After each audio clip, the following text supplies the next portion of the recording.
जे स्त्री शक्ती जी असते तिच्याबद्दल आमचे खूप घोषणा आहेत.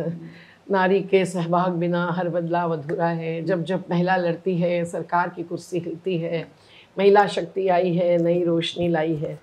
आणि आत्ता खरोखरच आत्ता तुम्ही आमचा 31 ऑगस्ट 2024चा कार्यक्रम पाहिलात तर अगदी प्रत्येक अशा मोठ्या रॅलीमध्ये हॉल असो की मंडप असो सबंध महिलांनीच भरून जातो.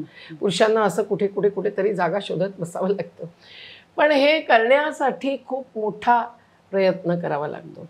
त्या महिला ज्या दरवाजात उभे राहून बैठकीत चाललेली चर्चा ऐकत असायच्या त्यांच्या वेगळ्या बैठका घेणं, त्यांच्या ईडीएमला जे त्यांचं माध्यम असतं ते वेगळं असतं आणि त्यांची शब्दरचना वेगळी असते, त्याला एक वाव देणं हे मुख्यतः आमच्या रणनीतीमधलं आयोजन असावं लागतं.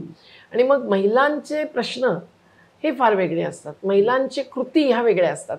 मला आठवतं की आम्ही इंदौरला गेलो होतो, नर्मदा भवन त्या मोठ्या बिल्डिंगमध्ये आम्ही शिरलो आणि आम्ही संबंध मंजिल वापून मजला बसलो. आमची एक पहाडातल्या जलसिंदी गावातली जानकी होती.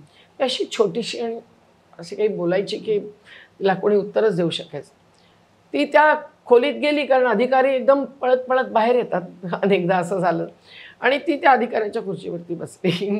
आम्ही कधी बसा बसा ताई म्हणतात तरी सुद्धा आम्ही कधी बसत नाही.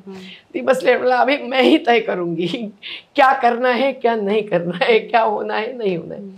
तसंच विश्व बँकेच्या अध्यक्षांना भेटण्यासाठी म्हणून आम्ही एकदा विश्व बँकेच्या दिल्लीच्या ऑफिसच्या समोर पोचलो आणि मग त्यांनी आम्हाला थोडंसं आतमध्ये घेतलं आणि तिथे एक ब्लिंकहॉर्न नावाचे अधिकारी आमच्या समोर येऊन उभे राहिले.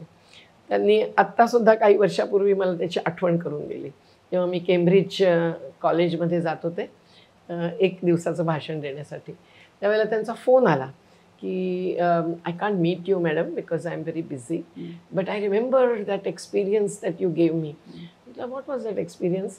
तर त्यांनी आठवण करून दिली की आमच्या एका मातेने निमाड मध्य प्रदेशच्या मैदानी क्षेत्रातल्या छोटा बडदा नावाच्या गावातल्या, तिने त्यांची कॉलर पकडली होती आणि मी एकदम धडकले. म्हटलं आम्ही तर एकदम अहिंसा मानणारे आणि असं कुठलं तरी हिंसक कार्य करता कामा नये.